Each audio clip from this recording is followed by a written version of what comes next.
I used to think that if I worked hard enough, they'd see me.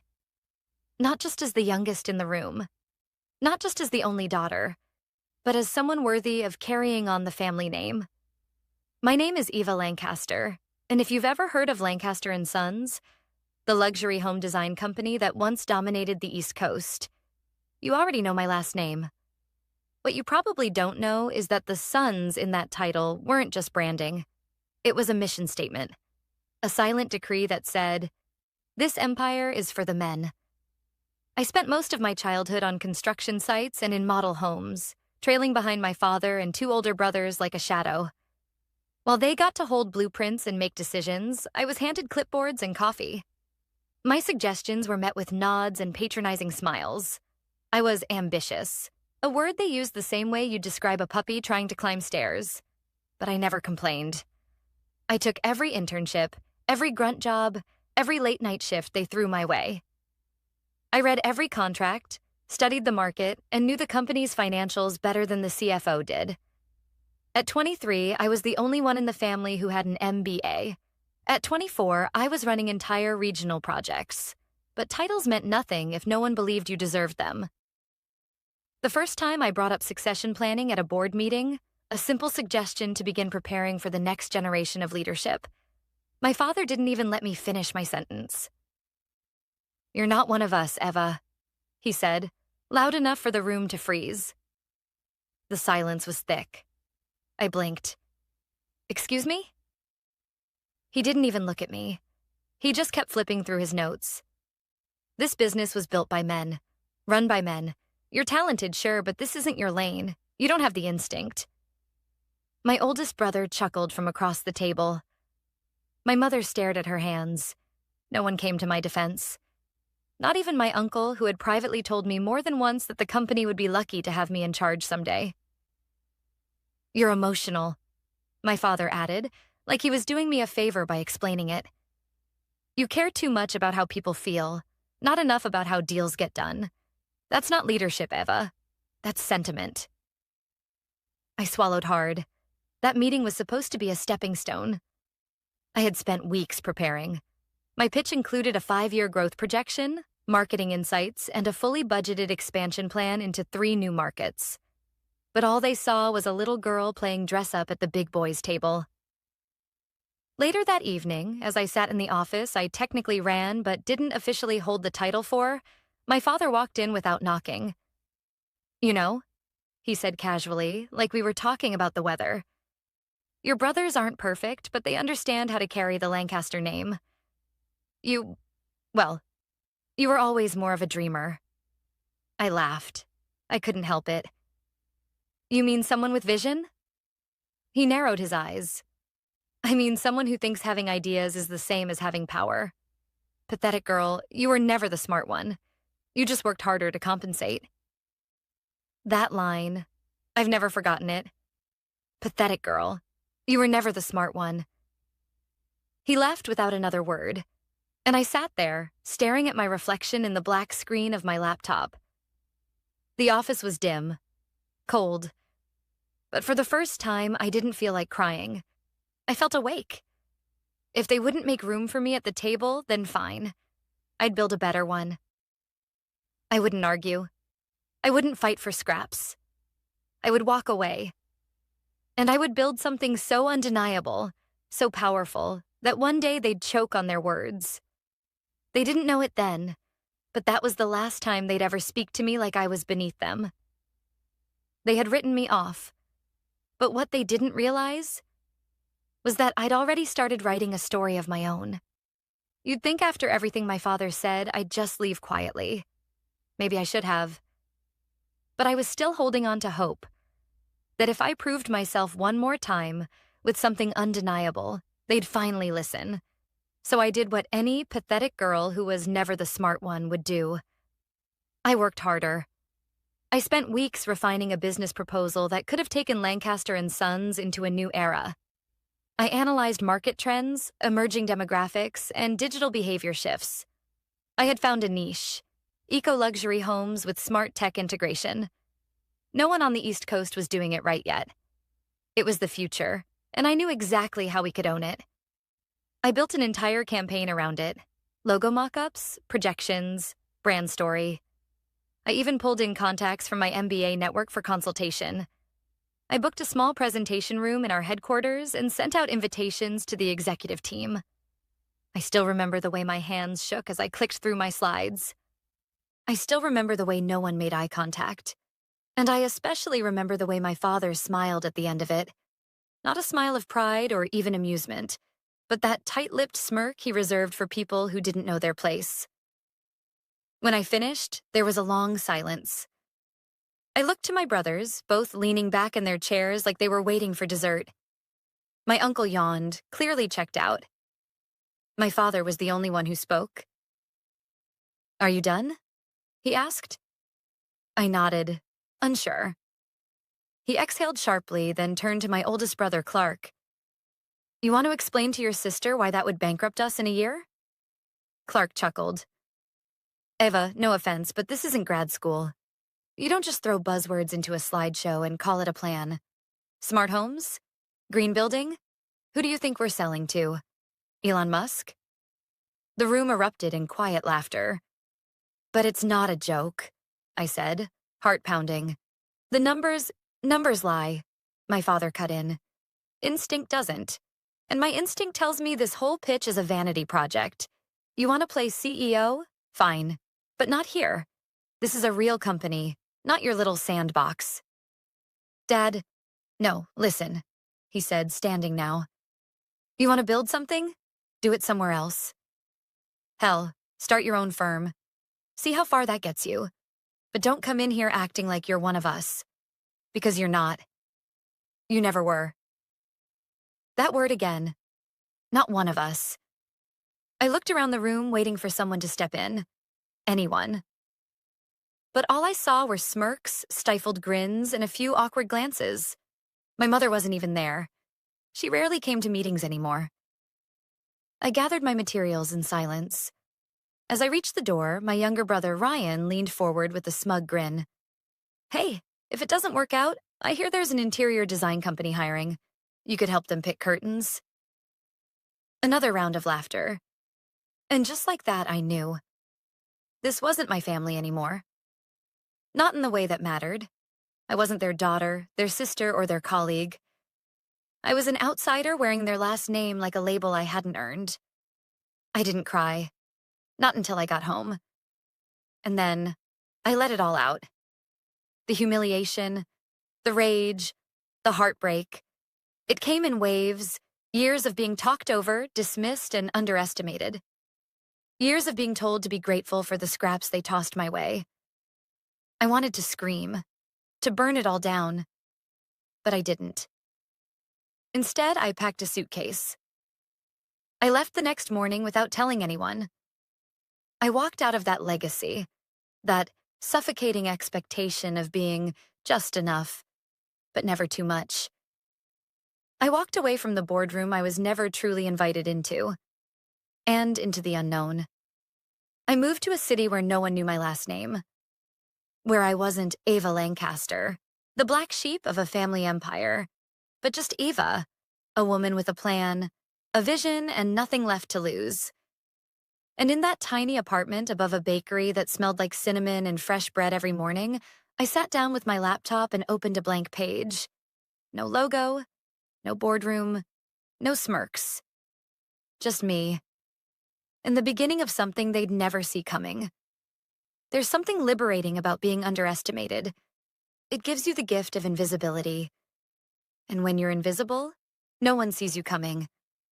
In that tiny apartment with chipped paint on the windowsills and a water heater that coughed every time I showered, I built the foundation of something no one in my family would believe I was capable of. I didn't have their money, but I had something else.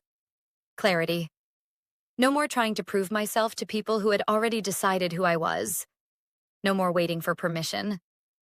I named the company Alara Designs, a nod to a star barely visible to the naked eye, orbiting silently in the background.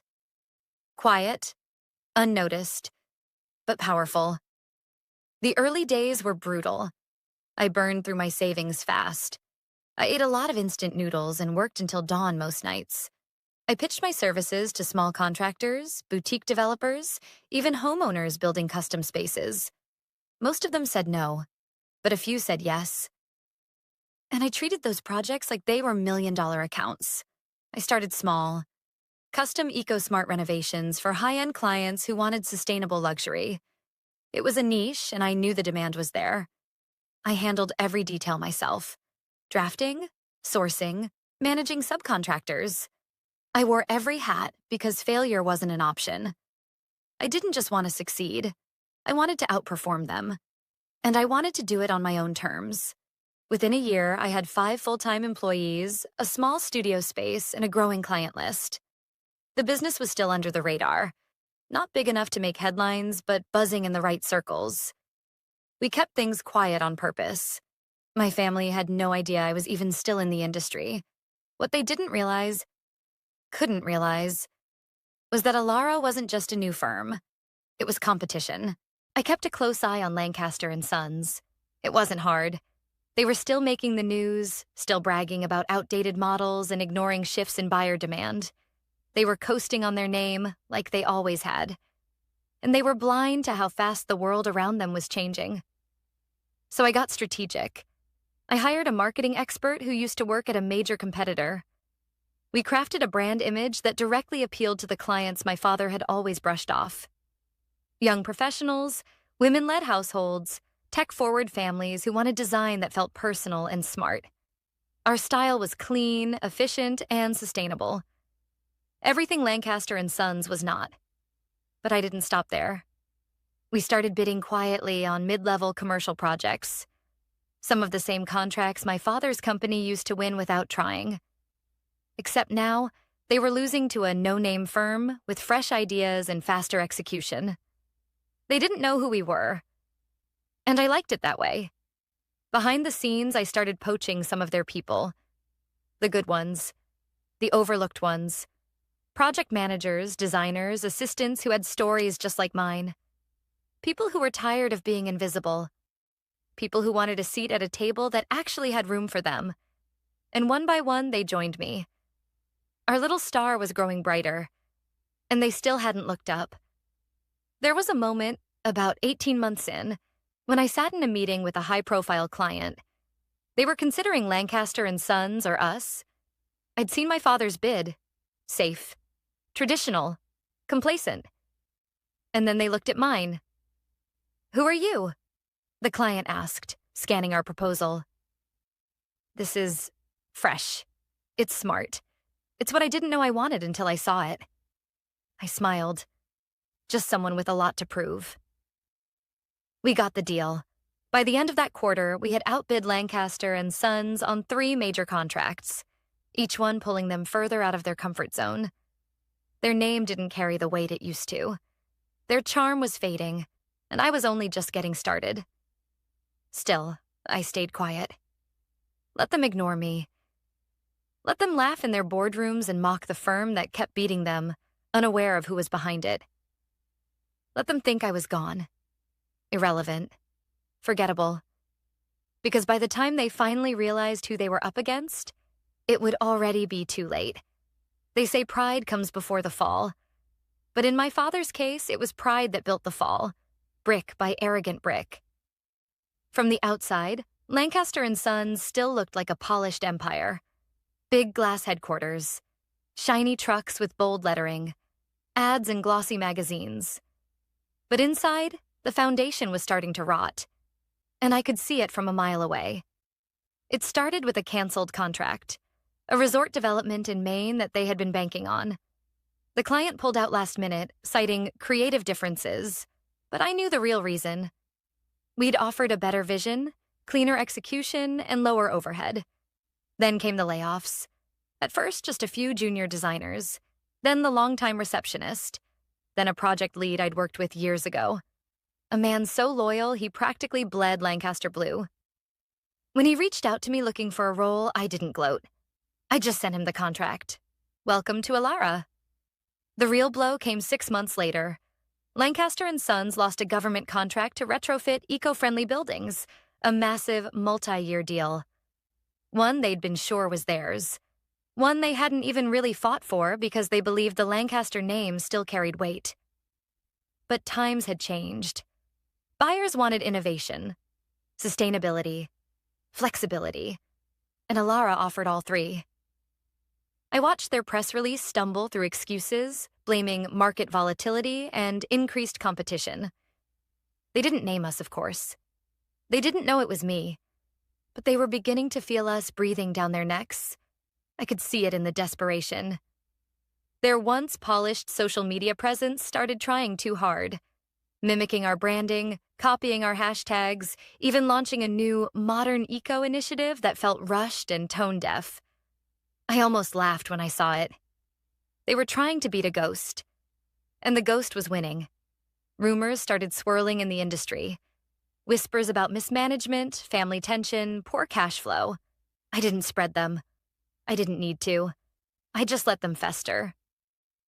Truth has a way of leaking when people are afraid, and my family was starting to panic. One afternoon, I walked into a trade expo. I wasn't there as a speaker or exhibitor, just an observer. Someone curious to see how Lancaster and Sons would present themselves now that they weren't the biggest name in the room. They had a booth near the back, smaller than usual, fewer people. My father wasn't there, but Clark and Ryan were, trying to smile through their unease. I stayed far enough away that they wouldn't notice me, just close enough to watch. A man approached them, a developer I'd met weeks prior during a pitch meeting. "Sorry, I'm already in talks with Alara," he said casually when Clark handed him a brochure. "They're doing some incredible work." Clark forced a smile. "Alara?" The man nodded. "You should check them out. They've got something special going on." And then he walked away. Clark's expression dropped like a mask hitting the floor. He turned to Ryan. "Who the hell is Alara?" I smiled to myself. The reckoning had begun. But the real moment, the turning point, and came on a rainy Thursday morning. I was in my office going over expansion plans when my assistant knocked. "There's something you need to see," she said, eyes wide. She handed me a tablet with an open article. The headline read, "Lancaster and Sons faces major lawsuit over delayed projects and contract breach." It wasn't just a hit piece. It was an expose. The article outlined missed deadlines, budget overruns, poor planning, and internal conflict, including anonymous sources from within the company, former employees, maybe even a few I had quietly welcomed to Alara. My father's empire was bleeding, and the world had just smelled it. I didn't celebrate. I didn't gloat. I just closed the article, leaned back in my chair, and took a long breath. This was never about revenge. It was about truth. About showing them and the world that I had never been the pathetic girl, that I wasn't emotional, I wasn't naive, I wasn't a dreamer playing dress-up in their world. I was a builder. And while they were busy mocking me, I was building a future without them. But what none of them expected was that future was about to be very public, because the world was about to learn my name. And so were they. There are moments that split your life in two, before and after. For me, it happened on a quiet Monday morning over black coffee and a buzzing phone I almost didn't answer.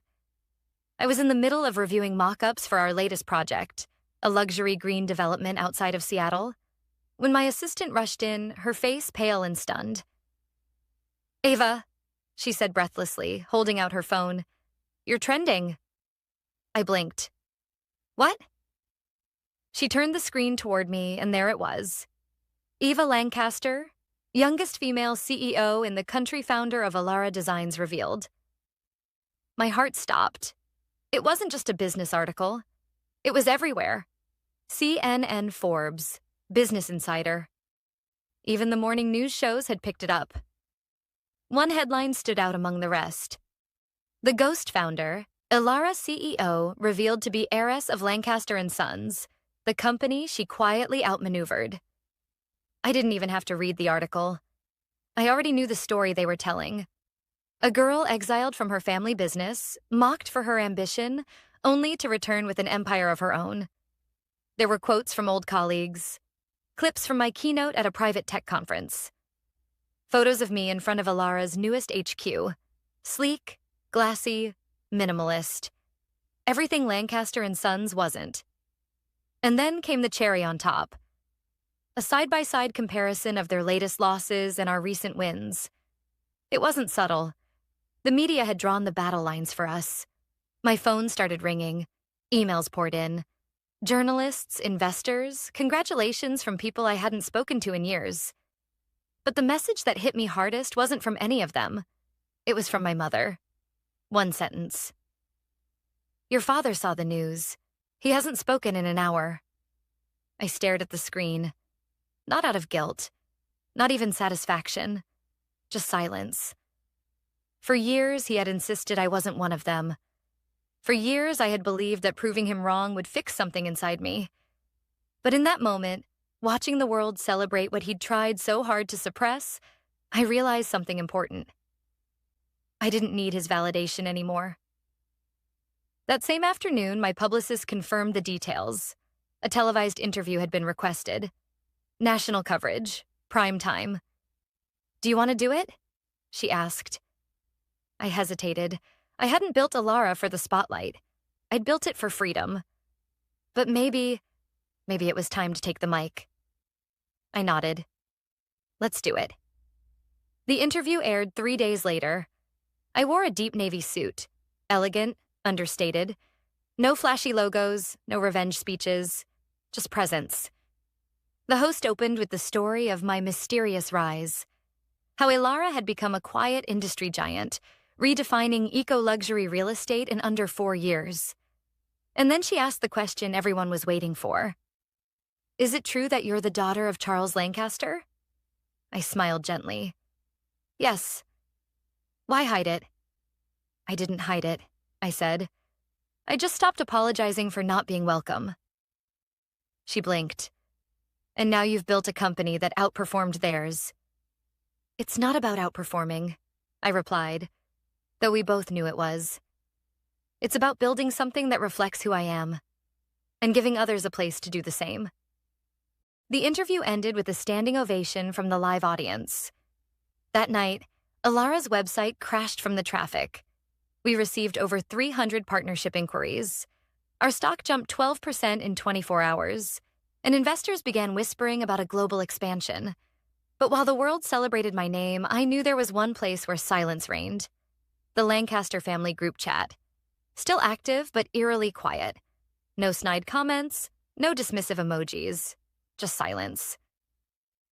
Until one message finally appeared from my brother Clark. You used us. I didn't reply. Not then. What could I say?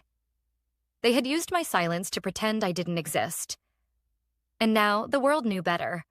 The announcement had changed everything. Not because it gave me power, but because it forced them to see what they had spent a lifetime ignoring. Me, Eva Lancaster. The one they said would never lead, never succeed, never be more than a dreamer. And now I was the youngest female CEO in the country. But I still had one final step left, one final chapter. And it would begin at the family reunion. The invitation arrived like nothing had changed.